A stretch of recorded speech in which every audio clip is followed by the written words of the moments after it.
You're listening to Until They Sleep, a podcast where two parents finally get to sit down and discuss all the different things that run through their heads every day because their four kids are finally asleep. Thanks for listening. Hello and welcome to Until They Sleep.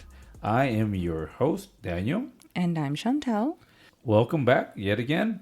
Let's see. Last time we talked, we were talking about it was a holiday weekend. Mm-hmm. We were going to go out to visit family. Yes. Your brother was hosting. Yes. And that was an interesting experience from my point of view. Okay.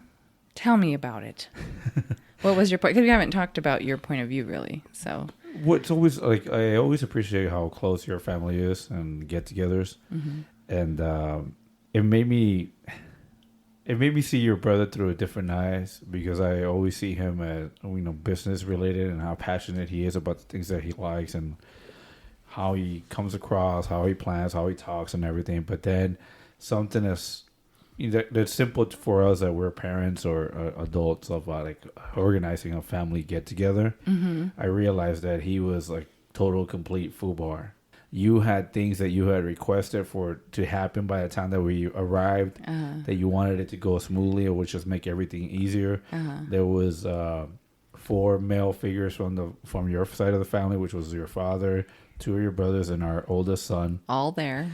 And then you were very clear, like a week or 2 before that, you were like, when we get there, all the extra already be out and hitting, and I, you give you an idea where to get them, what to get, what to do. And we were late arriving because of traffic again. Mm-hmm. Horrible, and especially on a holiday. Yeah, but we also stopped for some extra things that we hadn't planned to stop for. Right. And we get there and nothing, the eggs weren't hitting. Our son was still... People were still, the guys were still working. They were still dirty. They were still full of paint, full of dirt. Which I appreciate that they're working hard. No, but if you're hosting a party, if you're hosting your place and everything, in my mind, call me crazy, but in my mind, you would think that you will have all that stuff ready, not show up and it's like, oh, he's not here. He went to the store to go get stuff.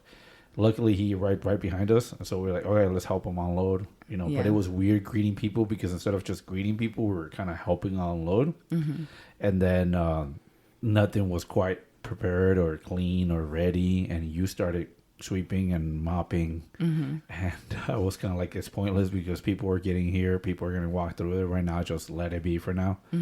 And then when I was like, your mom's running around trying to help, set up things where I'm going to put food. And she got there early. She left early so that she could help do things. Right. And then she was prepping stuff during the weekend. But she was overwhelmed when she got there. Yeah, most definitely. Yeah. She was like, oh, my baby's hosting. I'm going to help them do this side dish, this side dish, this side dish, and I'm going to take this extra side dish just so there's enough food in case there's a lot of people, because she knows she's been there with your brother and the friends and everything and the get-togethers, right? So I'm thinking, we get there, everything's going, we're good. It's set up. He's had all week. He's had 3-4 days family help. Not just my brother, but my dad has had many Easters.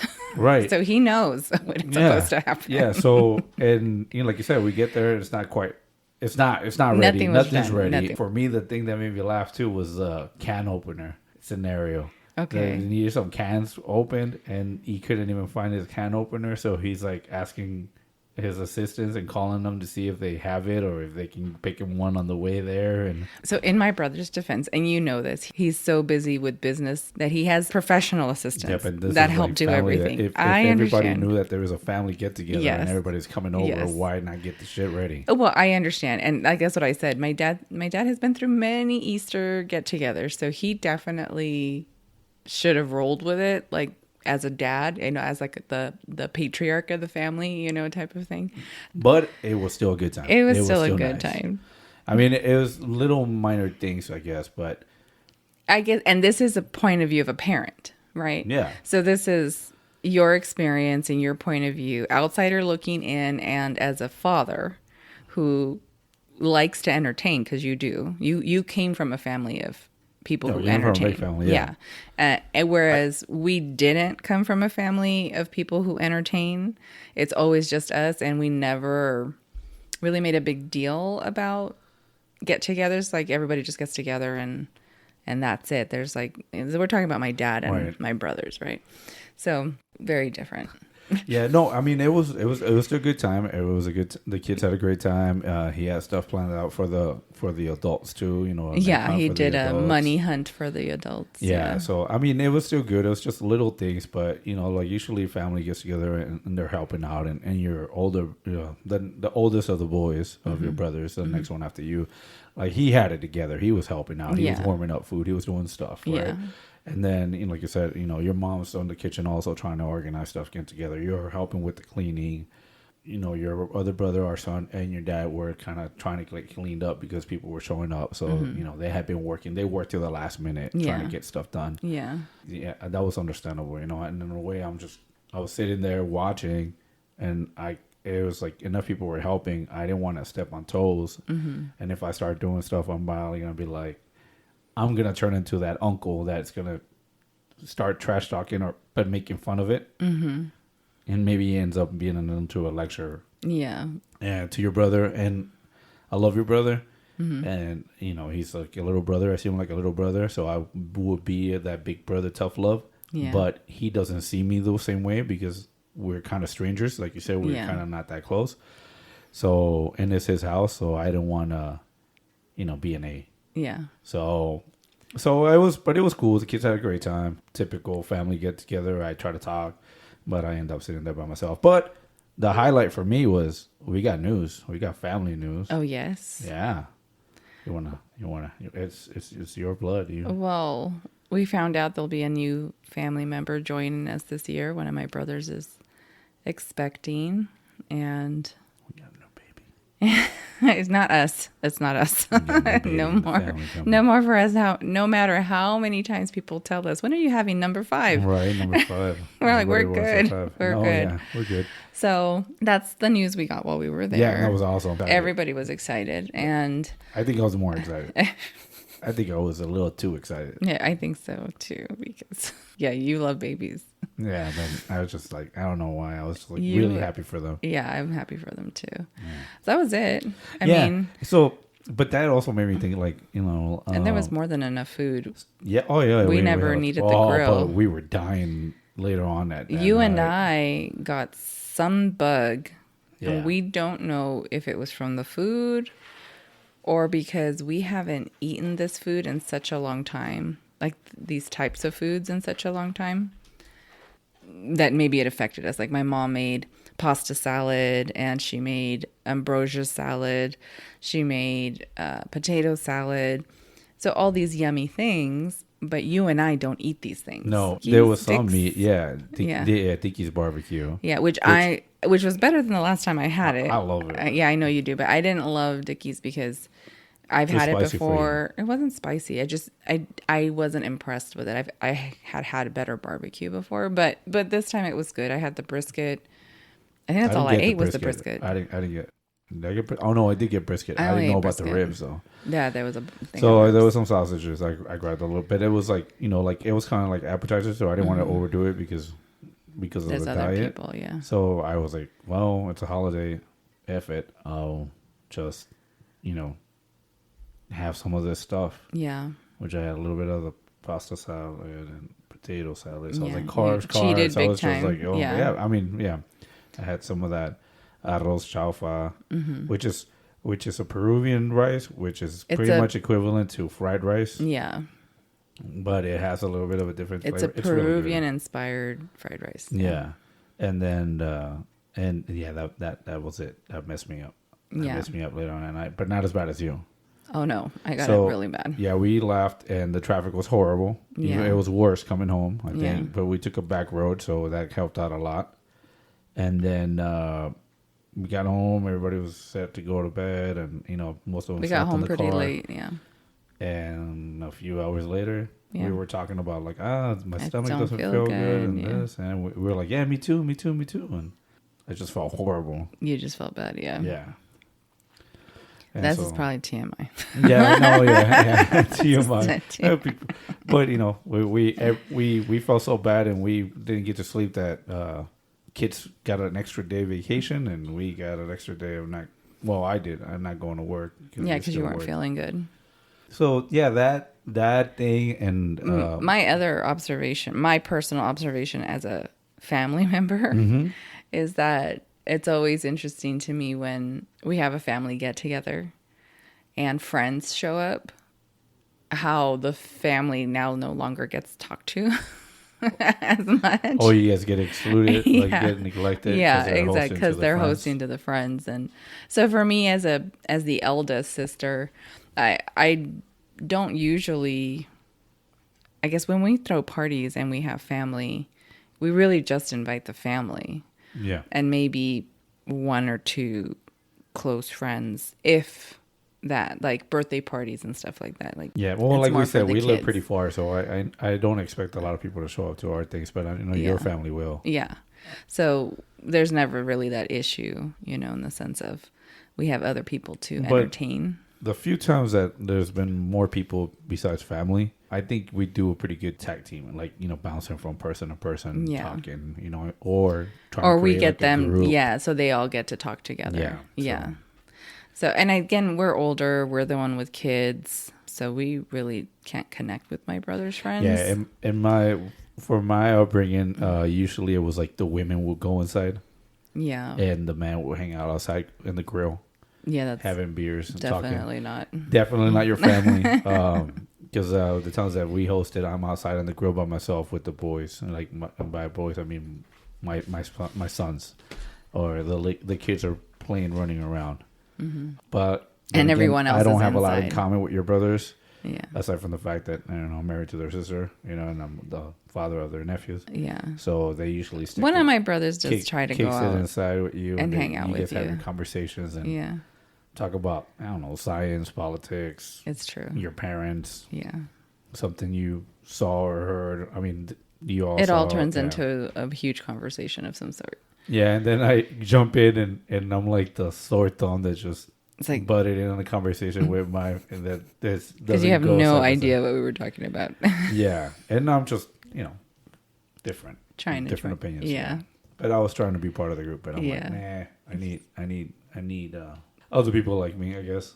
You're one of a kind, honey, or few and far between. No, not really. I've learned that there's a few people like me out there. The only thing is that they're kind of famous and they will never be my friends. And they would never be your friends. So that makes me think about being a responsible adult. Okay. That started like making me. So you guys know also that our family car has been down, and your brother helped out with the car. Yeah. So trying to get that car going has been a little bit of an extra mayhem, right? Yeah. Well, not mayhem, but interesting thing is like, oh wait, it needs to get smog. Oh, and we need to get the registration tags. Yeah. Need to get the registration tags, and then you're like, oh wait, I forgot, it needs to get smog. Yeah. Like, oh wait, and now it needs a tire. Oh wait, it needs a tire. Oh, Yeah. So it's just fun. It's just funny, and I'm like, wow, man. How do you not know that your car needed a smog?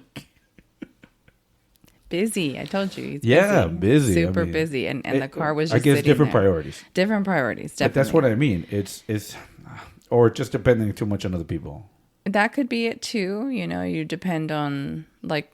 I don't know if this is my brother's situation, but, we see it on TV or we hear of, famous people who have their assistants, and they literally depend on those assistants to keep everything in order. Everything that needs to get paid, anything that needs to be done. And those people are in charge of handling it all. So then, like your brother has assistants and people that help him. Mm-hmm. And they were there. Yeah. And you guys were getting annoyed by them too. Yeah. Because there's that, they know where everything is, but you guys are like, whoa, no, we're doing this. Or, oh, I just want no, but it goes, so it's, you start clashing. Then there's that family versus assistant animosity where it's like, we're the family and we got it. No, and I get it. And so you see it like that, right? And then let's just use another example. Our oldest daughter, she was on the road. Yeah. She was on the road. She just finished her school training, and she has to, drive across country from the from the East Coast back to the West Coast. Back to the West Coast and going up north. So she's making a pit stop in the West Coast to visit family, and then she's gonna report before her, whatever her orders say.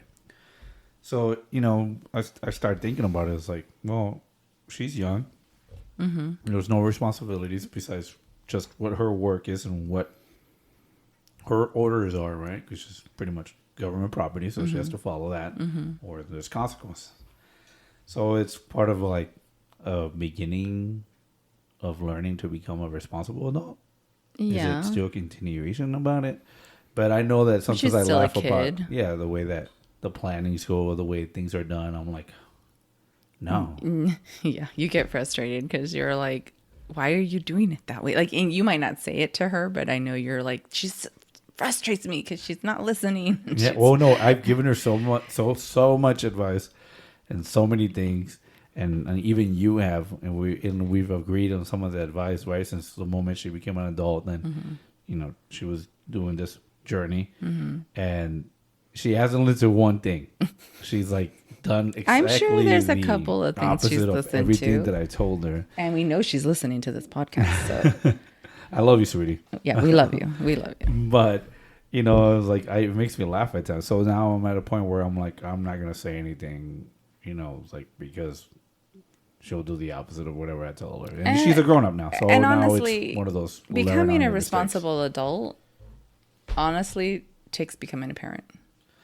Yeah, that is a life changer right there. I honestly think that's because I see people in my circle or in our circle who don't have kids, and they have a certain mentality that I can relate to because I remember thinking like that when I was childless, or younger, period.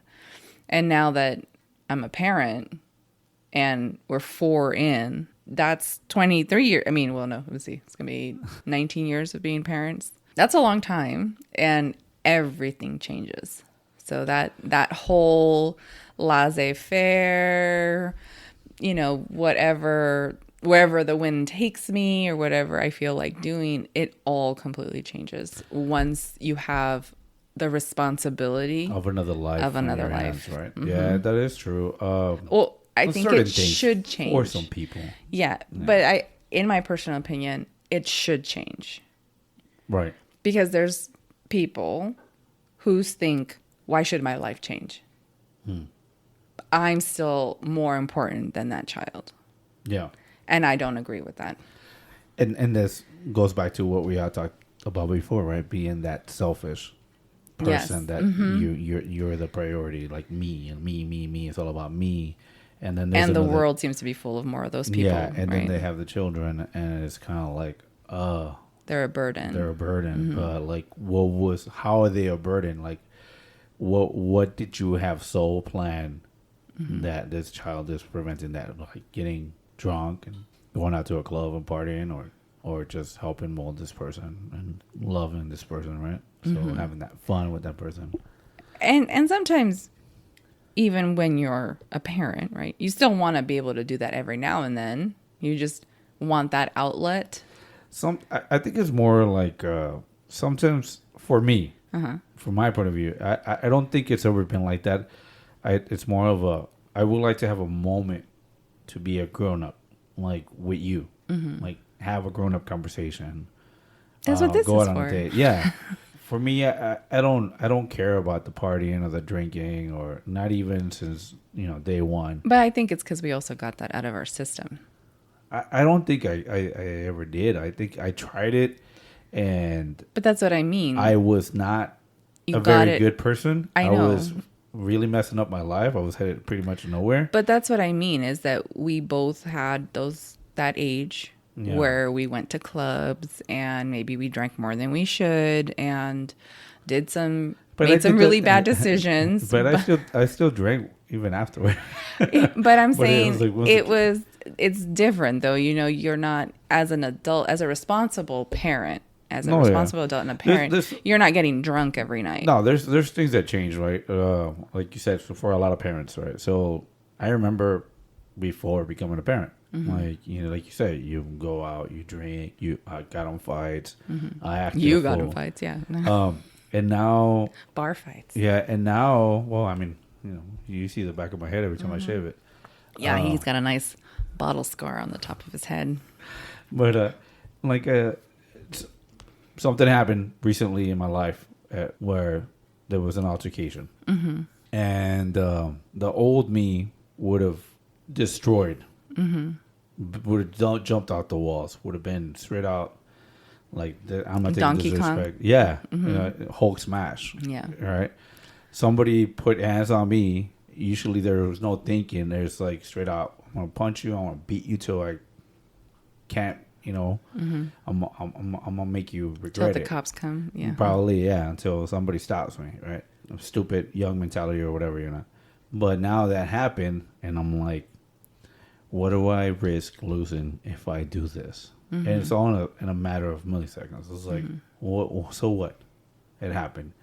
Am I going to let this jeopardize me being able to provide a home, food, shelter, my family?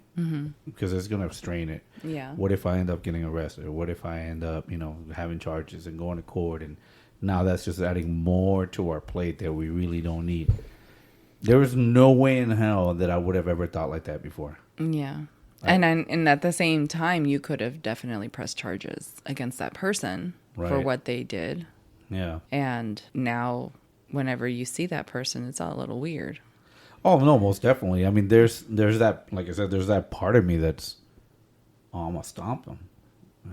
I want to say like a smartest comment, but then I'm like, no, it's not worth it. It's not worth it. It's not worth it. I have a family. I got kids. I got a wife. I got bills. And I want to be happy. I don't want to make our house more stressful by a stupid decision that I made, or because code of ethics or whatever. Guy code. Yeah, because of guy code. Yeah. I appreciate it. Thank you. So it's yeah. Thank you. Thank you for thinking of us before you did something well, dumb. I mean, all of you, like our whole family, from the eldest to the youngest to our pets, like you guys have made me be a better person. I mean, think about something that's not just me, because whatever I do, it affects all of you. So I guess that's part of becoming the responsible adult. It's not just because I've told you don't ever call me if you go to jail, because I'm not going to come bail you out. No. No. I mean, it's funny, and sometimes I was like, oh yeah, that sucks. She doesn't have my back. But at the same time, it's like I said before, like, people come and go from your life. So if you do that, I know that we're done. Like, well, because what have I always, and I tell the kids this too. I go, if you ever end up in jail because you did something stupid, do not expect me to come bail you out, because that's your life decision and you messed up. Yeah. Yeah, but sometimes, I mean, that's my mentality on it. Yeah. I know we don't agree on this. No. Because your idea is that we're family and we should be there for each other no matter what. And I mean, of course, it doesn't mean I'm going to sell everything to get you out of jail, right? It's like, well, I mean, how can we go about it? How can we fix it? What can we do to correct this? But then at the same time, there's a lesson to be learned. And I tell the kids, for every action, there's a reaction, right? So you got to be able to deal with the reaction of your actions. So that's how that goes. But then that's also another thing about becoming a responsible adult. There's a lot of things, like you said, we were kids, we were dumb, we did things without thinking about consequences, and then we made those mistakes, and then we're learning, and it affects us, but it molds us into the people that we turn into as grown-ups. If you choose to learn the lesson, though, because there's people who live like that even with their families. Oh no, yeah, for sure. But then it's one of those things, and it's like one of the things I think about is like, it's the type of person that you are, right? Like I was saying before, like work ethic or mentality. It's who you are. So you can be that kind of person that's like, whoa, it's me. My life is hard. It's been tough. Nobody's there to support me. Nobody's got my back. So I'm going to act a fool and it doesn't matter. Or you can be like, well, no, in the long run, it affects me. I got to take care of me. And I have to do what's right for me. So that's part of also becoming a responsible adult, I think. Yeah. I mean, definitely. You don't become successful by not being responsible at some point, right? Even if you never have kids, some of the most successful people are very responsible adults, right? They have to understand that there's a time and a place for everything. They have to have good business sense. They have to have good street smarts. They have to be able to communicate effectively. And that's all part of being a responsible adult. Yeah, you have to have accountability. Yeah, accountability, yeah. No, and that's what it comes down to, right? Mm-hmm. That's all I'm saying. I don't care, about all these people just trying to be. I can't stand, there's like the victim syndrome, or Yeah. the everybody is out against me, or I'm just everything, just being negative about everything. It's like enough of that. There's enough of it out there. Like, I'm not gonna feel sorry for you. I'm not gonna be like, oh yeah, yeah, it sucks being you. Like, no, man. Like, I've been there. I lived through it, and nobody's dug me out of it. I had to do it myself. So and I'm not the only one. There's way more people that have had tougher, and they do more with their lives. Yeah. Right? And sometimes when I hear people's stories that have had it with harder than me and are doing great now, I'm like, damn it, I want to do more. Well, I want to be better. And that's why, like, podcasts or motivational speakers, that's why those people exist, right? Because yeah, but see, sometimes I have a problem with someone. Like, sometimes I feel like there's starting to be too many people that are trying to be motivational speakers, and they're not living it. Okay. You know what I mean? It's just like a front. Like, yeah, I get but it. there's a few people I think out there that are actually like living by what they're saying, and I would like to be that person. And I think in a way I am, but I know that I can push myself a little bit harder to doing it. Yeah. I mean, we can all push ourselves more to be better than what we are. Yeah, and not to mention, because I'm my kid's example. Yeah. I right now I might be their first hero. Yeah. Because I'm their thing, right? I'm what they see. So if they see me always making excuses, always bitching about other people, or complaining about other things, or always like, oh, I fell down, I hurt my knee, I can't, I'm done, I'm not doing anything, or I can't I'm go going to the for doctors. a walk. Yeah, I can't do this. But if they know that their daddy's broken, and yet he's still willing to do the things and try to do the things, and still drives through it and does all this, and then they're like, well, yeah, like that never stopped my dad. Oh, what, a commute to provide for us? Yeah. My dad never complained. He made it happen. Yeah, how many people complain when they know how long you drive, right? Oh, yeah. And it's so funny to me that people complain about those drives, because, I mean, my whole life I grew up in San Bernardino. So seeing the traffic from San Bernardino to LA, is crazy. Like that drive right there is ridiculous. How many people do that drive every single day to provide and to still be able to go home? Yeah. To a place they can afford. Right. And so that's the thing, though. Those are the people that are always looking for excuses. Right? The ones who are complaining. Yeah, they'll find something to focus on, and they'll use it as an excuse to not do what they need to do. Yeah, to better themselves or better their situation. So, I mean, we've got family members. Yeah, I guess. We've told them many times, like, look, it's a longer commute, but life is better here. Your kids will be better. The schools are better. The environment's better. Like, I keep on saying it. It was like, so what if I have to drive? Like, my kids are growing great. They're having a great education. Like, they're doing good. I'm doing it for them. I'm sacrificing that drive for them. But it's my job also as a father to be able to help and provide my family, right? And give them what they want. And then people say, oh, well, you're losing time with your kids. I'm like, no, because I made time for them. Like, that's what my weekends are for. Or it doesn't matter how tired I am, I'm still going to get up in the mornings to give them a hug and a kiss and say, hey, have a great day at school, They have phones. I'll text them. I'll call them. I'll send them some jokes or something, I'll let them know I'm still there. So that's the thing. That's what I mean by people with the woe is me, the victim card. Like you said, it's like I know people that live south of the border and they cross the border to come to work, right? Yeah, every day.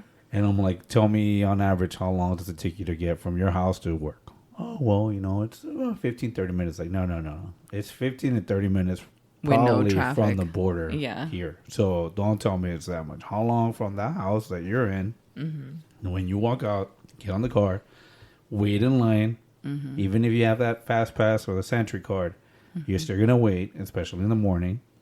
And from there to here, how long does it take you? Oh, well, hour and a half. Yeah. All right, and you're stopped and there's traffic and everything. I am moving. I have a site. I listen to a podcast. I listen to a book. I listen to music. I have a phone conversation with my wife, my kid, and whatever. Yeah. I was like, but I'm moving. Versus And, just sitting there. Yeah, and you're making fun of me. Stuck in traffic. Right. Yeah. I was like, to me, that's worse. Because I did it. I agree. Yeah, we both did it. Yeah. Yeah. We did that commute for 3 years. Well, you did it longer, but and I did it for 3 years. And I'd rather do this. Yeah. Yes. And like you said, it was like seeing what the prices are over there and everything of the houses. And I'm like, this is ridiculous. Like, how can anybody survive? Mm-hmm. And I'm like, hey, I have a little old house, but guess what? It's pretty comfortable. It's pretty nice. Pretty quiet. Quiet, good neighborhood. Yeah. I'm fine. Yeah. No excuses. Yeah. You know? Like I said, suck it up and drive on, right? Yeah. Yeah. So that's the thing. That's the thing about becoming a responsible adult. You know, make time for yourself if you want it. If you need it, it's a therapy. Start a podcast. Go to the gym. Go for a run. You know what? I'm really pumped too. Like I've been listening to some an Audible book, and it just feels nice to know that I'm not the only one that thinks like that. So it's pumped me to another level. And even though I have my certain physical disabilities, it's motivating me enough. It's getting me to that next level. I think that it's kind of pushing me back to trying to do more. Yeah. For me, so that I can be here down the road for you guys. Well, we would love to have you here longer than you always tell me you're going to be, because you're always telling me you're going to die young. I've always felt like that since I was a kid. I had this obsession with death. I don't know, it's because I was exposed to it at a young age. Yeah. But I was kind of taught that I've always been kind of living on borrowed time since I was a kid. Mm-hmm. So I kind of don't take for granted the moments that I'm here. So I try to make the most when I'm around you guys. Well, you can't die because the kids are always telling me I'm going to die first. So you have to be around to take care of them. Or more like, I feel like I'm going to die first because I've got so much gray hair. I'm aging so much faster these last couple of years. You say that and you're making fun of the gray white hairs. And for me, it's not that. For me, it's the reflection in the mirror. Oh yeah, I definitely agree with that. For me, when I look at my eyes and I start seeing all these wrinkles, I'm like, holy crap! Like it hit me out of nowhere. Yeah, that's how I feel too. The kids were making fun because I've got wrinkles on my forehead now, or I'm starting to get wrinkles on my forehead, and they're like, "Mom, you look so old." And I was like, "Yeah, these are because of you guys." Okay. Being a responsible parent, I'm communicating with my children the consequence of their actions. My wrinkles were because I always walked around with my eyebrows my eyebrows are constantly furrowed also, but it's because it's a consequence of my children not listening to me. and that's teaching your kids, about becoming responsible adults. Mm-hmm. That's, again, by example. The best way to do it is to do it by example. But there's something that you sent me the other day about on Facebook, right? You sent me that gentleman, I don't know his name, but he said that the word of a parent is God's word to a young child.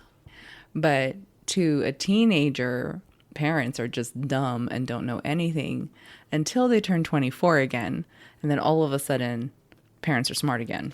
Yeah, but the word their friends or other parents, the word of their peers and other parents are gospel as well for teenagers. Right. Yeah.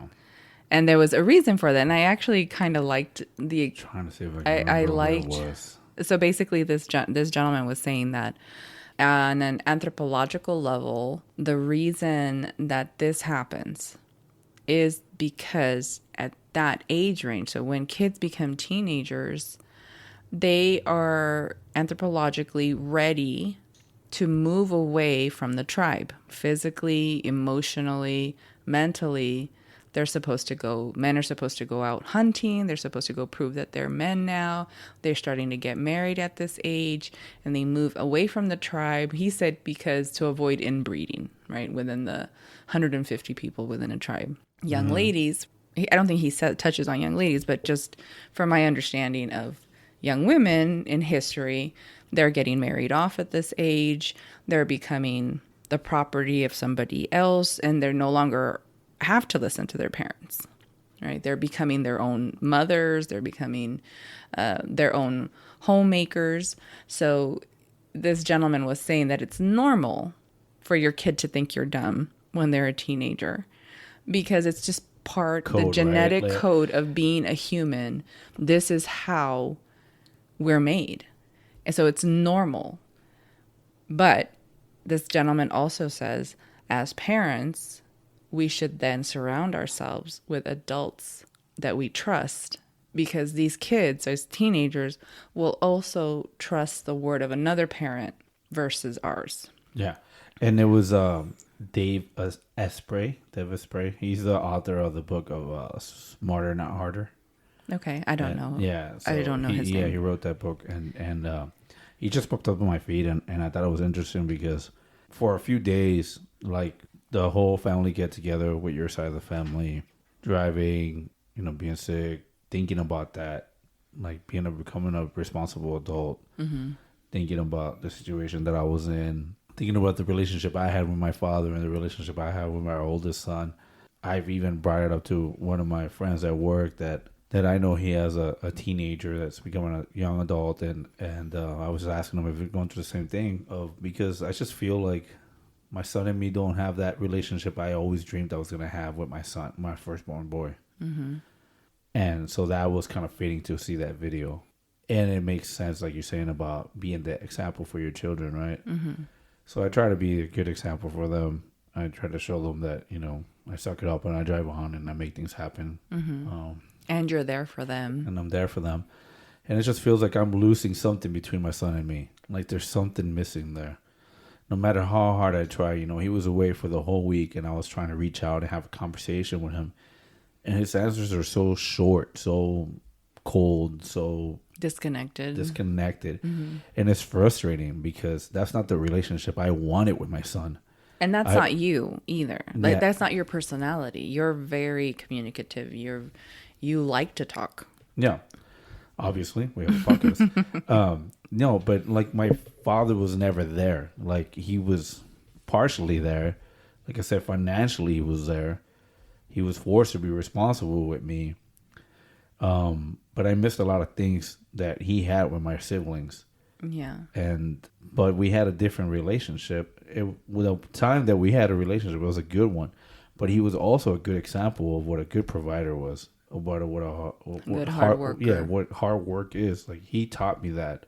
I know that for him it was hard to be a father because he really didn't have the father figure, because his father wasn't there and his stepfather was there for a few years. And then he had another stepfather. Yeah, and he wanted, I know he craved having a father. Mm-hmm. And so he learned from those mistakes, and I like to think that he tried not to make the same mistakes with his children. Mm-hmm. But he definitely went off the rails with me. And in a way, it breaks my heart. And there's times in my life when I wish that I can reach out and talk to him and just, hash it out or talk or put it all out there. Mm-hmm. But then at the same time, it's better just to leave it because he's shown to me where our relationship is and where it ends. Mm-hmm. And so I'd rather not beg, because I've never begged anybody for love and attention. Mm-hmm. If they want to be in my life, they're welcome. If they don't, I don't give a damn. I'll walk away or let them walk away. So that's like why I make the jokes. And sometimes I might cross like a jerk, but I say, if you ever stop loving me or you just don't want to be here no more, then just let me know. We'll walk our own ways, It will hurt. Of course, it's losing somebody that you've given in your life. You just said you're going to move to the den. So I always wanted to make sure that my son and me never had that relationship that my father and I had. Mm-hmm. And it breaks my heart at times because I've been there. I've been loving. I've been caring. I haven't missed any first. I've been supportive in everything that he wants to try. I haven't forced him to do the things that I want him to do. I've let them be an individual, but I've tried to be there for him. And I've done that also with the girls, and I've done it with, my godson. I've done it with everybody, And when he doesn't try to be my son or try to have a relationship with me, it drives me crazy. It makes me lose it. So this guy, Dave Astray, saying that, Asprey, yeah, it clicked. It clicked. It made sense. It's like a genetic code about that age. And I remember being that age and being quiet and alienating myself and going through changes and not knowing how to go about it. And the thing that made me laugh too was I've been wanting to talk about it. And this is like many subjects, and these can go on for hours, I think, if I went that road. But I saw something in a movie and it got me, and I think that's what started it for me. Which movie? When we watched Creed. Okay. I didn't finish watching it with you. Yeah, so I was watching Creed. Spoilers, by the way, people, before we go into I'm going to try not to spoil too much, but there was a scene where he's talking to his mom, which is not his biological mother. If you watched any of the Creed movies, it's Apollo Creed's wife. And they're having a conversation. He's talking about a friend that he had as a kid. Of course, he wasn't a great guy, but they went their different ways. And he said something like, he was a brother more to me than your children were when I first arrived here. Like there was that jealousy. And I identified with that because that's how I felt when I first showed up to my dad's house. Like my siblings were not that welcoming, even though they were like 20 years older than you. Yeah, but it's that, it's your kid, your dad's other kid. Yeah. Like it's got to be a weird situation. But yet these women decided to help raise them and mold them. And I know that my stepmom and me, there were moments where we butted heads and we had a weird relationship. But if I ever can say that I know what my mother's love was, I can give her that credit. Because even though when there was times when I was mad and I didn't call and I didn't want to be around the family, she always reached out. She always tried to let me know what's going on. Whenever we went out in public or we were in her family gatherings or whatever, I said this before, she never said, that's my husband's kid. She always said, that's my son. And of course, the love for me wasn't the same as her kids. She was more loving and affectionate with them, but she still gave me some of that. So that she movie, gave you your place. Yeah. So that movie kind of reminded me of that because she did the same thing. Sometimes, yes. Yeah. Later on, there's another scene between the two of them. And yeah. No, I didn't see that part. Waterfalls, man. My sons looked at me like, what's wrong with that? I was like, nothing. They don't understand. You'll never understand, right? And that's the other thing I think about is they'll never understand how I grew up, what I went through, how I appreciate the things that I have. Because I feel like maybe I've done wrong by spoiling them. Maybe I've done wrong by letting them have it easy. Maybe I should start being tough and strict and giving them that discipline that my dad and my stepmom gave me. But don't you think it's a little late? Because I don't think it's never too late. I mean, maybe for the oldest, maybe. Yeah, because he's going to be 15 this year, and he's basically out of our house. I mean, he doesn't have to listen to us anymore. Yeah. Within 3 years. So yeah, but yeah. Then you only have the one more boy. Get something. I mean, something is better than nothing, right? Well, but I think that because he's in that stage where he doesn't. I mean, again, going back to that anthropological idea, right? He's not willing to listen to us. And he hears us. He does hear everything we say. He just chooses not to follow through on it. Because he's even told me, he's like, I heard you. And he gives me attitude too. And I understand that this is that age. We went through it, right? You went through it. I went through it. And I understand, and I'm not going to be a hypocrite about it. But at the same time, I am the parent. And I did at one point remind him, I was like, I told him about this, what Mr. Asprey had said. And I told him, look, you're not going to get married anytime soon or leave the tribe to go prove that you're a man. Yeah. So you have to listen to me.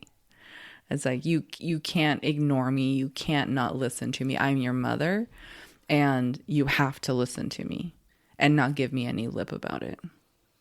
Yeah, I mean, And it's one of those things, right? They'll never understand us until they become the parents themselves. And exactly It's a true, because cycle, we didn't right? understand till we became parents. Yeah, yeah. I mean, It's a cycle. It's the cycle. yeah, it's a little cycle, but it's a part of being that, like we said, that responsible adult. You know, it's funny. Like we have some old ass clothes, but we're like, oh no, it's still good. I barely use it, you know, because I always wear this type of clothes for work, but not for, you know, socializing and going out.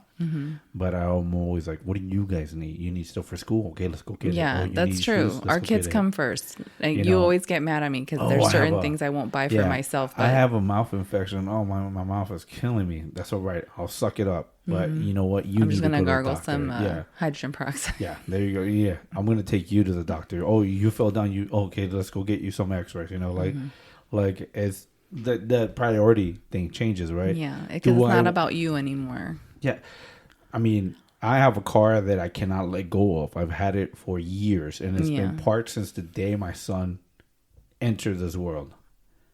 And it's more of a, what does he need? I'll get to that car later. I need to pay for this. I'll buy that suspension later. I'll change those brake lines later. And the car just keeps on sitting and sitting. And each year, rusting, yeah, and it turns into more, right? Yes. And now it's to a point where my son's like, well, can you fix that car for me? Yeah. I want that car. Yeah. And I'm like, all right. You know, maybe. No, I I say he'll never have it. Yeah, I was like, maybe. I mean, I want a bike. I miss having a bike. I want a bike. I need a bike. I need a bike. And then I'm like, but do I really need it? No, I don't. My kids need more stuff. My family needs more stuff. The house needs more stuff. And that's another responsibility, right? When now we have a house and this house is for the family, for the kids. Our 4-year-old has already claimed it. And not just fixing it at some point so that it's the best space for our kids, but sometimes putting aside a project because the kids need something. Right. Yeah. That's like, okay, we need to redo the floors, but you guys all need new shoes. Right. Right. Or there's a school trip coming up. And I know that there's maybe some parents who are like, oh, they don't need the school trip, or they don't need to go on a field trip that you have to pay for. But we don't think that way. No, because we're trying to give them the best memories, experience and the memories. that- Yeah. And especially ones that we didn't have, because I missed out. Some opportunities might not repeat themselves. Yeah, like right? I missed out a lot on. I did not go to my 6th grade camp. My high school, if it offered things, I didn't know anything about it. You know, like I think my friends went to Europe one year. I don't know if I already touched on this, and I had no idea. You know, I was not part of that. So we definitely don't want our son, our not just our son, but any of our kids to miss out on these opportunities. So we will sacrifice and save and sacrifice other things, right, to make that happen for them. Yeah. Yeah. Even if we have to tag along. And I guess that goes for it. Like, you know, when I was a kid, I used to wonder, like, how come there's all these old dudes with all these cool cars, right, or bikes or things? I was like, why do they have to wait until they're old? Because that's when they have the money. No, yes, because their kids are grown up and they've gone out, they left the nest and they're moved on with life. And you're like, all right, I don't have to pay for this or take you here or take you there. I have the money. Guess what? I'm finally gonna do this for me. Yeah. And it's funny because I remember as a kid growing up and hearing some of my friends say, oh, my dad's going through a midlife crisis, or he's going through a midlife crisis. It's not a midlife crisis. It's, you reach a point where the kids are it old becomes enough. about you again. Yeah. And it's funny because it's taken me this long to realize that. Yeah. Well, but we started late, right? Having kids. Yeah, and that's the thing, right? That's so our ability to think about us again is going to start a little later. I don't care. No, I'm not saying no. like but it's you know a what I bad mean? thing. Like, I sometimes, like, it's just, I know a lot of people that started being parents when they were like 18, 19. 18, 19, 20s. Mm-hmm. We started in our 30s. Mm-hmm. So we got to live a little bit more. Yeah. A little bit more well, fun, but you were 24 things. when you had yours. Yeah. And I was still young, right? Yeah, and, you're still a baby. And that was a learning experience because that was a tough situation. Yeah. So I definitely had to grow up there. Mm-hmm. And then even with the other one, you know, it was also a weird situation because like I said before, you're a father when they want you to be a father, but then you're a stepfather when they decide it. Yeah. So technically you became a father at 22. Yeah. That was a cool, 2022. And you know, and got separated fast, and that didn't last. And then I just felt like the uncle, you know, because there was like maybe every other weekend. Mm-hmm. But my responsibility never, at least in my heart and my thoughts, it never ended. You know, I still try to be there. But I also try to do that as a kid too with my nieces and my nephews. You know, I try to play with them, hang out with them, because I knew their parents were always working or doing stuff. And you had your godson that you were all about. I remember those years.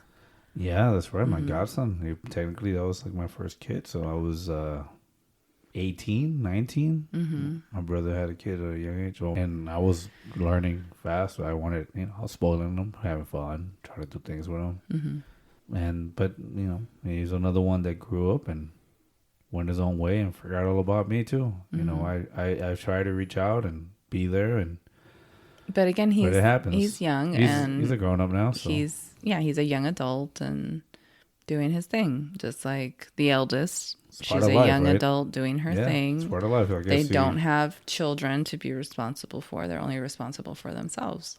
Yeah, and he's kind of been like a dad too to his little siblings. That's true. He did have and maybe I think that's another factor out there is sometimes there's young adults who are forced to be, and not just young adults, but teenagers and young adults who are forced to be parents, not to their own children, but to their siblings because the parents are not responsible enough, or if not just responsible enough, but maybe they're working all the time and they can't be there because they're trying to provide financially for their families. So you got both scenarios. So then it falls to the eldest sibling to help raise the kids. So then once they reach a point where they don't have to be that, they don't want kids. Yeah, and our kids say it sometimes too, you know, like, I don't want to have kids. I used to think that way. Like, and I think we've touched on this before where, you know, our son's like, I don't want to have kids because I'm already helping to raise three others. I mean, there's lots of people in the world that you have way more kids. Oh, wasn't your brother's wife like that? Your brother's last wife? Oh, yeah. That she didn't want kids. Sorry, I forgot about that, yeah. Because she did the same thing. She's the eldest sister, and she had to help raise all her siblings. So when she finally became an adult, she's like, I don't want kids. I already did my time having to raise. I don't know. She had several siblings to help raise. That's true. Yeah. I mean, I think... but it's because they were already a responsible adult. But they turn into a different type of adult. They don't always go off the rails partying, even though maybe your nephews. Sometimes they do go off the rails and party a lot, but sometimes they don't. Sometimes they just want to settle into life, but without extra responsibility. Yeah, I think on some of those cases when the ones that are parents and they're still trying to hold on to their youth or you know, go out, club, party, whatever. They might just get a little spoiled by their parents because they end up babysitting for them. Yeah, and so that's probably why they do true. it instead of just being like, nah, like I'm done. You grew up, you didn't listen to me, you became a parent. Deal with it. You know, I had to deal with it. I had to learn my own way. Now it's your turn to learn. Yeah. So sometimes it's the tough love. I think it always comes down to tough love. You have to give them tough love. The world needs tough love. I'm going to keep on saying it over and over again. But sometimes grandparents raising kids is not a good. No. Because like when we went to Sinaloa, right, to visit your family, and you had that cousin whose son was being raised by your aunt and uncle. No, and it's different being with the grandparents because I mean you remember my pops was like he was strict. He was tough with me. Yeah. And when we showed up with the kids, with the boys, I mean, it was night and day. Yeah, like, you were like, I don't know this man. Yeah, I didn't know who he was. And then, you know, I used lines that he used on me growing up. And he looked at me like, what is wrong with you? Why would you talk to him like that? And I'm like, Chief, you treated me the same way. And they don't remember. Like, my parents are the same way. Never spanked you. Yeah. But... I never said that about Band-Aids. We see a lot of... Well, I see... Like when I drop the kids off at school, there is a lot of grandparents picking up the kids, dropping off the kids. And sometimes I wonder, like, how many of those grandparents are literally with their grandkids all the time because the parents are either not around ever because they're just out of the picture. Like, how many of those grandparents are actually raising those kids Right. versus how many, and maybe this doesn't even matter. It could just be the same thing because the parents are always working. Right. And I mean, I understand picking them up, dropping them off. I get it. Right. But yeah, I mean, I don't know. I don't know. Things are weird nowadays. Everything's different. Yeah. And then there's a lot of families where the grandparents and the kids all live together, right? Right now that you said that, I saw a video. It just came to my head right now when it was about a couple that was in Japan. Okay. And they were riding a train and they saw like a little girl doing homework with a lady, and they were amazed by it. And then they were like, oh, cool. And then the little girl gets up and walks out of the train, and they're like, wait, are you not the parent? And they're like, no. So then they get off the train too, and they're kind of following the little girl. They're seeing her walking through the city, through everything, and people are just kind of pointing her where to go and everything. But they noticed that she was wearing like a hat, like a certain color hat. Mm-hmm. And then later on, they bumped into someone who became like a tour guide, and they asked them about what they saw. And their belief is that it takes the community to help raise the children, so the children are safe. Because as a society, a Japanese society, to look over them and watch over them, and that hat, the color, it's letting them know that please help them out through their journey to get home from school. Like, you know, it's so how crazy and how beautiful is that they can do that. And the thing is, we as parents here, we can't do, you know, how paranoid are we? So we're talking about like grandparents that have to pick up the kids and everything. Sometimes for the parents that work all the time, you know, we have to depend on another mom, friend, or a neighbor, or your parents to help you out if you have them. And you talking about another country, where the whole society. But the thing is, like, and there's documentaries about, and you even read about societies like this, right? This is how it used to be. This is what your tribe was, right? Your tribe was your whole community. Everyone within your tribe, everyone within your village, everyone knew. They say that whole thing about small towns, right? Where everybody knows everybody. And everybody gets mad because, you know, you're getting snitched at, hey, you were here with this person at this time. Exactly. Who told you? Oh, well, somebody in the damn neighborhood saw you, or someone at their shop saw you. Yeah. So that's beautiful, right? In a way, we think of it maybe beautiful. I think now that we're parents, we think it's as beautiful. Kids were like, hey, what was a snitch? Yes, exactly.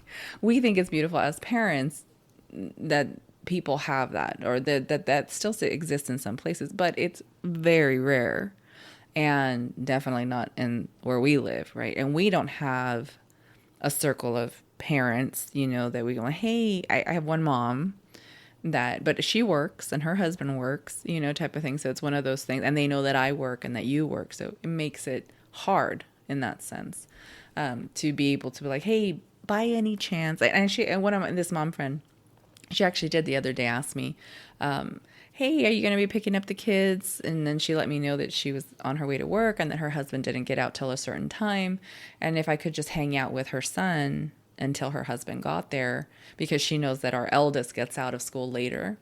And I told her, I'm actually going to go run some errands.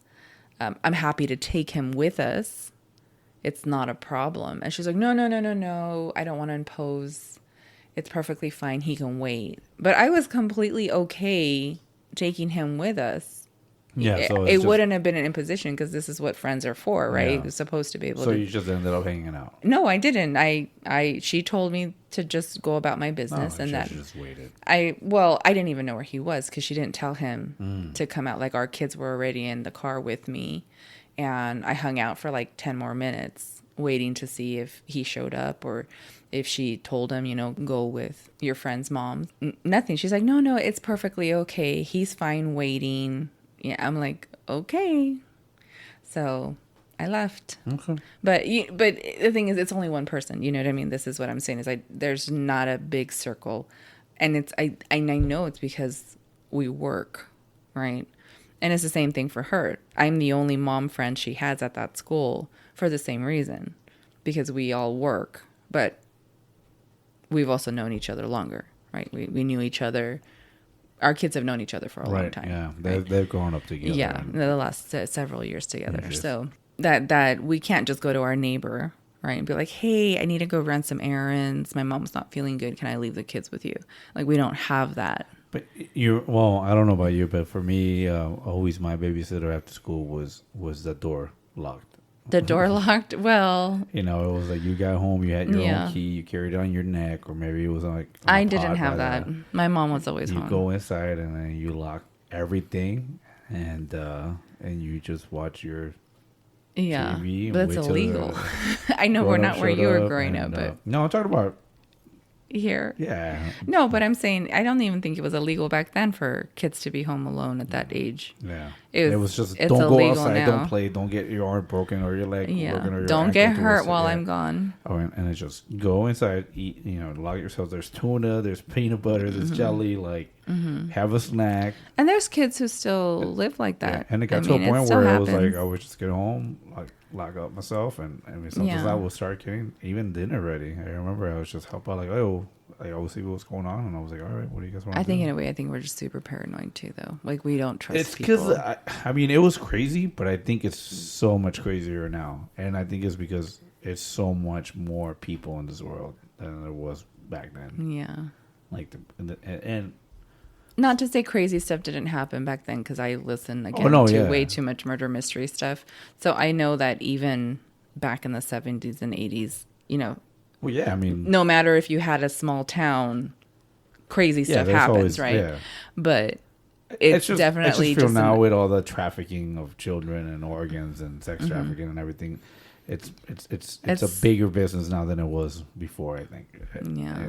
Maybe it's just more exposed. It's just probably more exposed. But it's just more scary because you see it more. Before it was just in your a milk face. carton, maybe a couple of things at the post office or at the DMV. But now it's every store that you go to, every news article, you just hear about more and more. And it's not just children anymore. There's also, young adults and grown-ups. Young adults, people with disabilities. It's just, I think it's broader now. And it's more in there for you to see it. So that makes you become...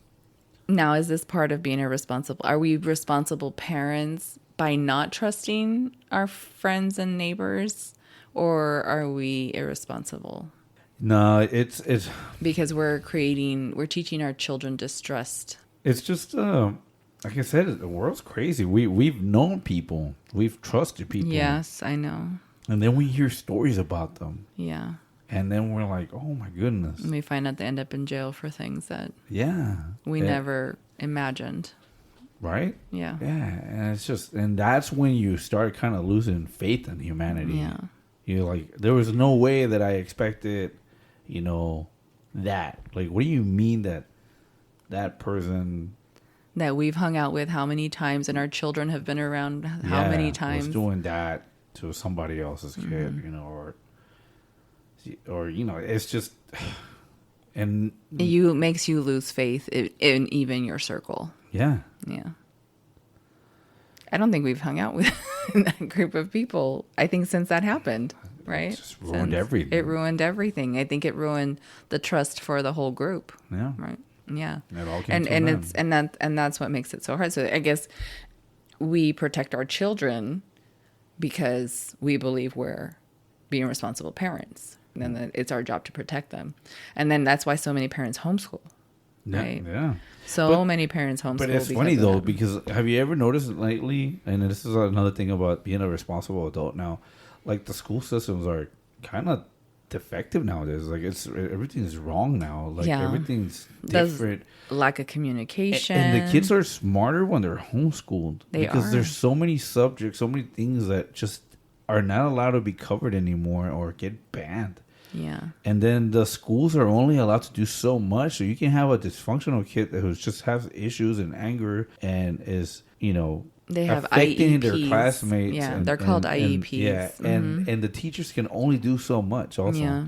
And the schools can only do so much because they need to have a certain quota of kids in school so they can get, help from the government. So it's just crazy to me. Our 10-year-old, I think our eldest never really had too many of these, but I know our 10-year-old, he's got several classmates with IEPs, and it's just crazy to me, like the stories he tells me of, kids having outbursts in class and throwing chairs across the room because they didn't get their way, or they just crawling under tables and just being obnoxiously loud. Throwing tantrums. Throwing tantrums in class, and no one can stop them. The teachers are powerless, and props to the teachers, because I know they can only do so much. They're only given so much power because parents are going to turn around and sue them, right? Or they're going to sue the school district, or they're going to sue them for if they try to discipline a child, right? And then that's another thing, right? Like, we noticed it that a lot of times, a lot of good teachers, they leave. They leave. They're gone. Because our kids have lost so many good teachers because of since the pandemic. Right. Our kids lost a lot of good teachers. Good teachers. Good teachers. Yeah. Mm-hmm. And you're like, what is going on? Yeah. What is driving these guys to just say, screw it. I'm done. I went to college. I did all this stuff to become a teacher. And it's so bad that they rather just walk away from it. Yeah. And actually, I know some of these teachers have become online teachers. They've left the public school system, even the charter system, to go teach online homeschooling or be support for online homeschooling parents. That's crazy. That's just, yeah. And they've even pulled their kids out of the schools and put them in those online homeschooling programs. I mean, sometimes I wonder if it's better because, here where I was working on a project with our daughter last minute because the teacher, her in-person teacher never communicated when this project was due. And that's another thing, too. There's some teachers that are freaking horrible. Yeah. I mean, I get that some of them might be overwhelmed. Oh, no, for sure. Yeah, I guess so. So I take that back. I retract that. I mean, I'm sure there's some teachers. We know that there's some teachers who are horrible. We've had horrible teachers growing up, but. I mean, the school to student, not the school, I'm sorry. The teacher to student ratio is pretty crazy. In the public system, yes. In the public system, yes. The charters are not too far behind right now. And that's the other thing. Around where we live, I think it's better than other places. Oh yeah, we've talked about that because we know people like down in San Diego. Yeah, so that's the other sacrifice, right? Yeah, that's the sacrifice. Part of what we're saying, like sacrificing better for school our system. children. Yeah. But I have to say though that, and I think we covered this before, the system. Since we moved here, the system has, even in this area, degraded. Yes. It's gone downhill. Yeah. And again, I still blame it on the pandemic because after all that, and the kids homeschool and being away from each other for 2 years, or again, maybe it's just more in our face because there's all this publicity or media covering this type of stuff now. But I mean, I didn't see teachers dropping like flies before. No. We have in the last 2-3 years, So what was that? Was it the first year that our kids went through 2-3 teachers? Oh yeah, the first year back to school. Mm-hmm. Yeah. Oh, it was horrible. All our kids, well, our boys, because our boys were and it was his last year, right? This was last year because our 6-year-old had just started kindergarten, and she went through 2 teachers, 1 teacher per semester. And technically 3 because they had a substitute the second semester. Yeah, that's what I was talking about. She had a 3. substitute, and then they got a teacher. And that teacher is not even teaching kindergarten anymore. She's now I think a 2nd grade teacher. So she didn't care for the kindergarten.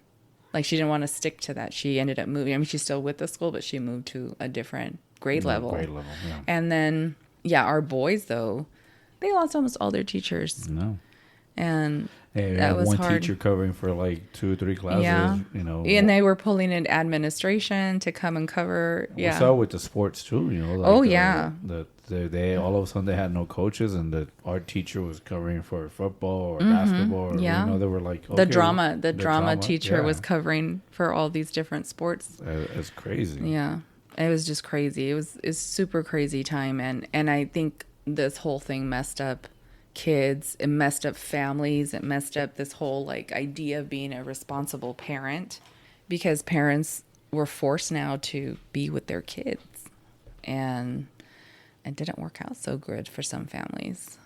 And that's where, I mean, couples even, you know, couples realize that we're not cut out to be together. We're not cut out. I mean, if it wasn't for work keeping us apart, you know, again, where's that responsible parent? Right. Where's that responsible example where it's like, I've decided I really don't like you, so we're going to split up now. Got all asphyxiated to being in each other's space all the time. And having their kids around them. Where's the responsible parent that was supposed to be helping keep their kids happy during this crazy time instead of falling into their own selfishness?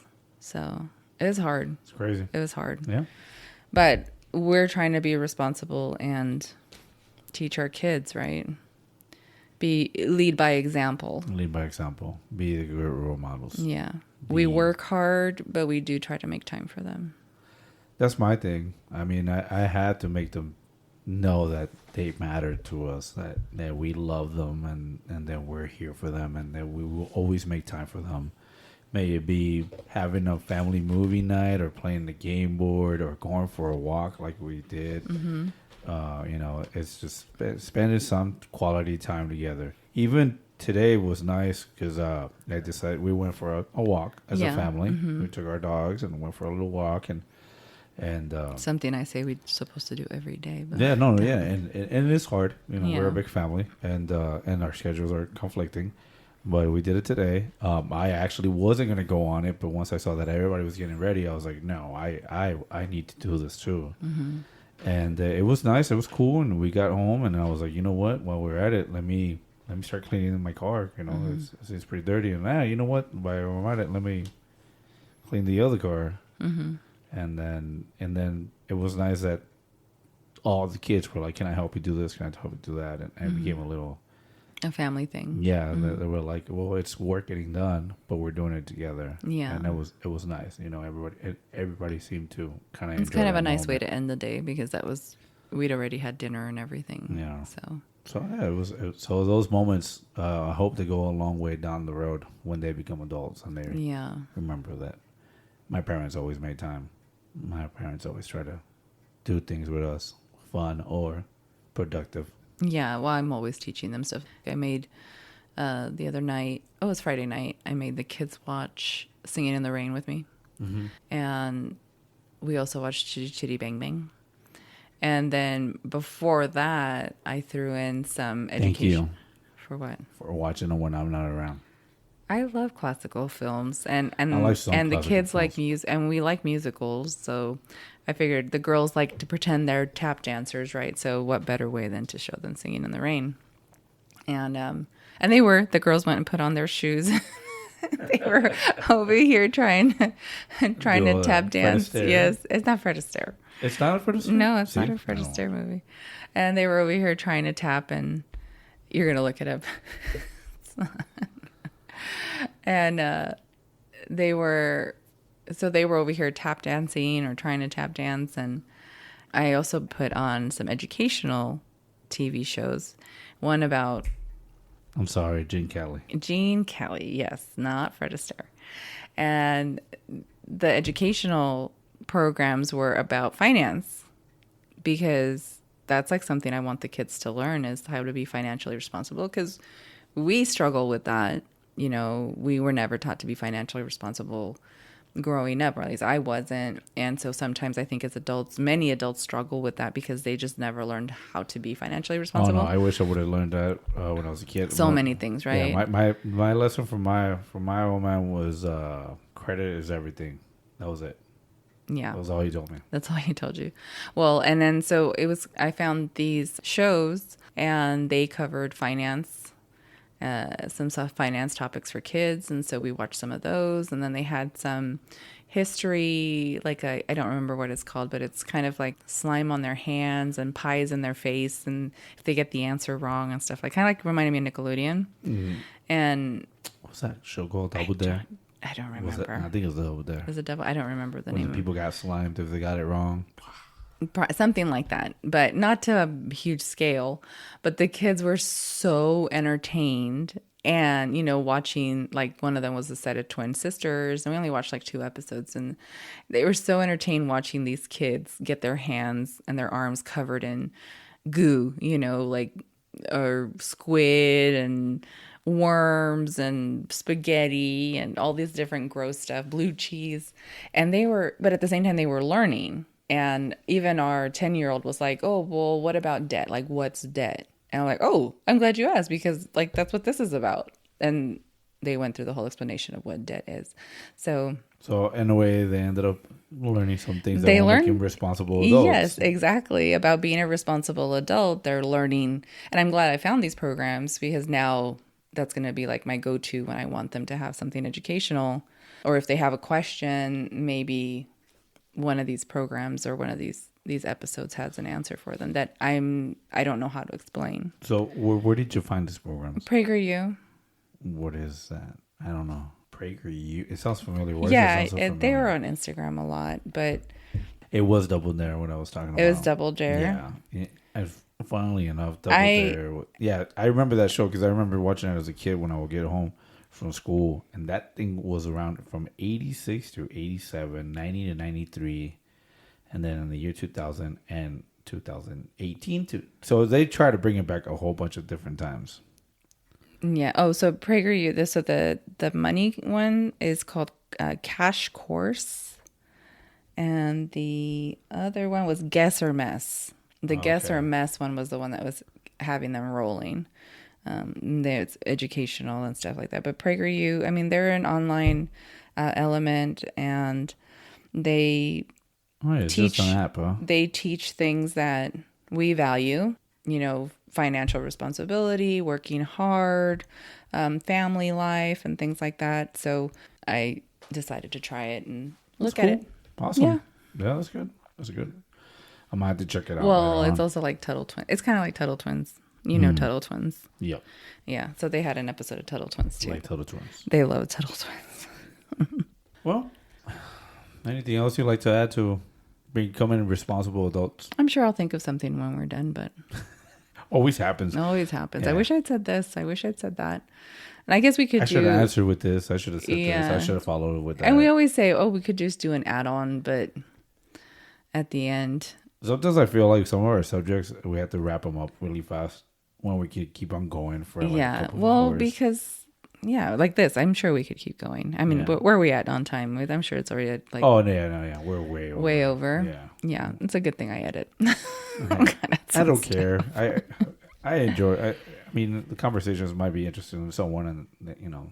And that's what we've said before, right? It might not be interesting to most people who chime in. I don't know if most people that we listen listen aren't parents either. So like I said, there was a lot of things that I wanted to cover. I know we bounced around like we usually do, but it's because I think we stuck pretty much to trying to be responsible parents. Another thing. There's a lot of things like you said that I probably left out, so it'll be covered down the road. But yeah, so I've just been going down this little emotional roller coaster of the relationship between father and son, and becoming a responsible adult, and we kind of, it's just little things here and there that make me think about this is our firstborn, right? So we're pretty old for the average parent, right? We're in our mid-40s. I don't think, for me, it's different, right? Because I think about it like my dad. My dad was 40 when I was born. Yeah, but your dad already had 5 kids before you. It doesn't matter. Oh, no, it does matter. To me, it doesn't matter because I just look at what my father did at this age. At this age. Mm-hmm. With me. Yeah. And so I like to think that I'm kind of following along with some of the things I'm doing. Okay. But well, like we're in our mid-40s, right? Yeah. So for our circle of people, we're pretty old. Because a lot of people are done by now. Like the moms I have, my mom friends. Yeah, but then you get like those granny hoochies out there. You know, the granny hoochies. Out there, late 40s, and I'm gonna pretend I'm 19. Like, no, that ship sailed, lady. Yeah, what? None of my friends are like that. No, they're not. No, para nada. No, I have family members like that. Okay, not my circle of friends. No, my friends are not. None of my circle of friends are like that. But and it's funny you say that because I'm just like I work with a lot of young people, and sometimes I try to be funny or whatever, and then I start thinking about it. I was like, I'm like the old man trying to be funny with the young guys. people. It's like I shouldn't be acting like no, this I've with told them. you to stop trying to goof off with the coworkers because nobody gets you. Stop it. I know. And then they go crying to management. Yes, that you're that you're. What is it? What did they tell you last time? I'm being a smart ass. That you're too much of a smartass.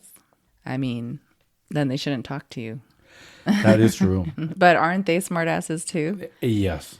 And yet it's okay for them to do it, but not for you. Yeah. Even though Victim. you're, I know, victim, the victim mentality. That's right. It's so funny though, because I freaking hate it that I can't be myself ever. Because I feel like I really am walking on eggshells. Like I have to censor, myself all the times.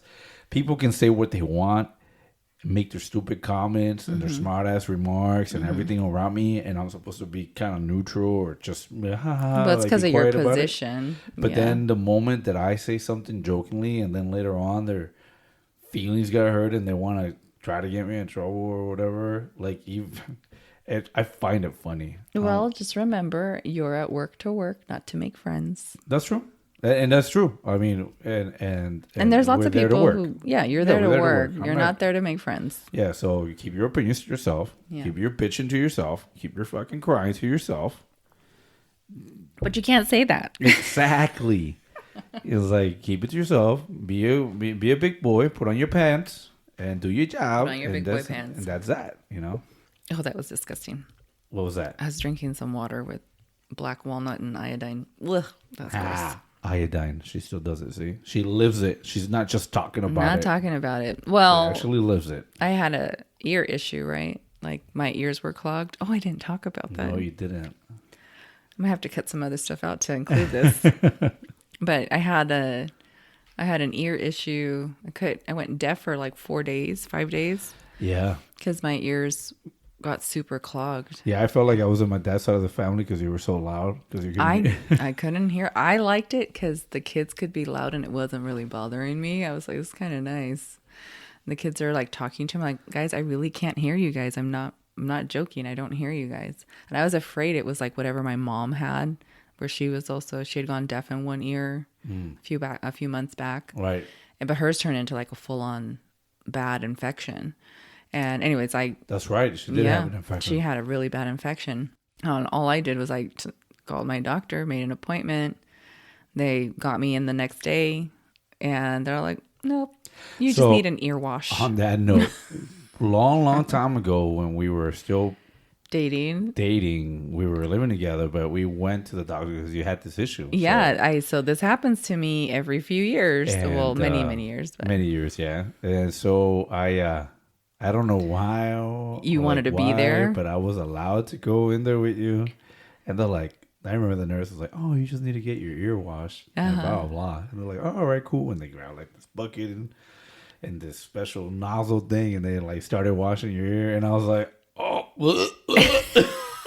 what am I seeing? This is shit, disgusting. What? Oh, I will never ever kiss your ear again."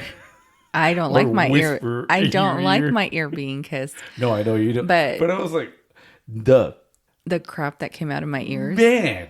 Yeah. I was like, oh. And then I started seeing other, like the infomercials of the people with the little camera for the cleaning of the earwax. Yeah. And everything. I was like, oh, I've been giving my wife crap for that time for so long. And there's people that have way worse wax problems. Yeah. Definitely.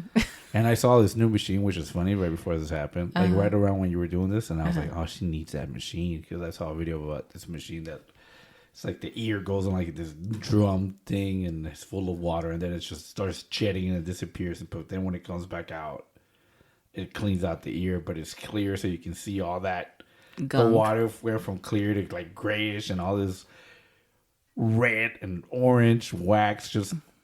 Floating in there. You're getting into so much description that I was not planning to go down. I literally just want to say that's why I was drinking iodine. No, I was saying about the people in the video. I'm not talking about your ears. I know, but I wasn't there. I'm just saying. No. This time it was like just a little clog. It wasn't. Yeah, there's some people that like watching stuff like that. But it was, oh, well, I know there's like videos on, I think there's like YouTube videos and stuff about this, like people getting their ears washed. Ah. I ended up doing it to our 10-year-old because he's like, oh, because I ordered it, right? I ended up ordering the thing. I was like, screw it. If I'm going to have to come into the doctor's, I might as well just do it myself. No. So I ordered it. And you did it to her? I did it to our 10-year-old, and yeah, he had some gunk come out of his ear. But he says his hearing got worse. But again, this is, I keep hitting everything. This is what happens when you talk with your hands and no one can see you. But he had some gunk, but he's like, Mom, I feel more deaf. And I say, well, just, turn your head to the side and maybe get the water out of your ear. But I mean, this kid. I heard that it's like a very precise method too, because if it could be the wrong temperature, it can really mess you up, like the water temperature. Oh yeah, the bottle that I ordered, it has a temperature gauge on the side, so it tells you if it's too hot. It literally says cool, okay, and hot.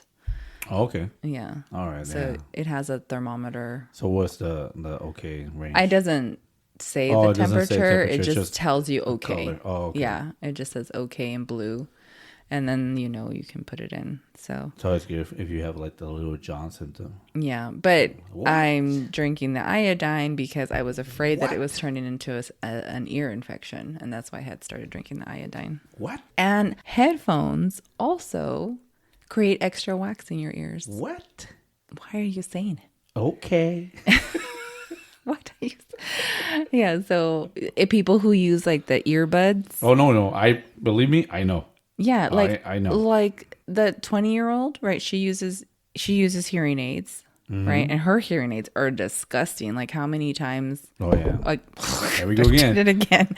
Smack that microphone. How many times when she was growing up? That doesn't mean get away from the microphone. Get my hand away from the microphone.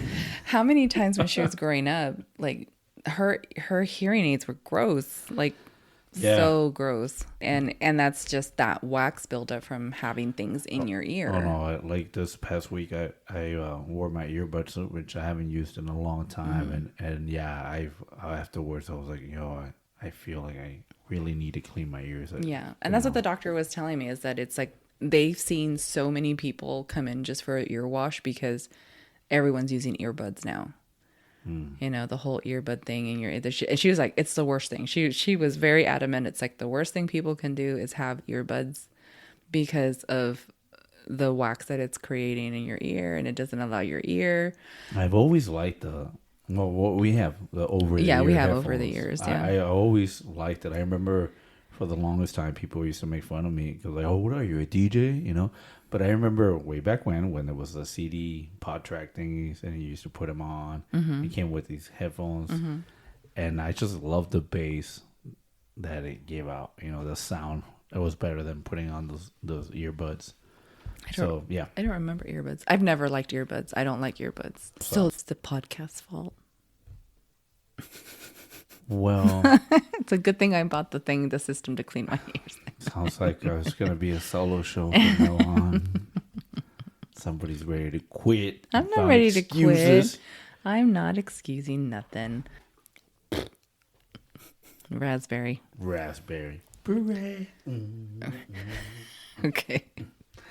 Okay, so I guess I don't know where we were talking before. Because we said that. Oh yeah, we were talking about the iodine and my black walnut, and then I also sprayed us with the Sedona Serenity spray to cleanse your sacred space. I sprayed that before we started too. Okay. I'm like on my whole. Next time we're gonna have some crystals on the table. That's a good idea. Oh man, that's fine. Crystals. You can put crystals around you. That's fine. They help with like the electromagnetic force that's around us right now with all these wires and electronics. Dark crystal? Yeah, you're Skeksis. Yeah, I'm thinking about. Now he's a Skeksis. If nobody knows what the heck Skeksis is, you have to go watch Dark Crystal. Anyways, I think we're done. Yeah, we're done. All right. Well, thank you for joining us for another episode. As always, you can follow us on Instagram, and you can find our link to our domain there. Feel free to shoot us any questions, ideas, subjects. We're here for you. Yep. As always, a pleasure. Yes. Thanks for the love and support. Be safe out there. All right. Good night. And no more. Or bye. Don't be a victim. Don't be a victim. Okay. Peace. Bye.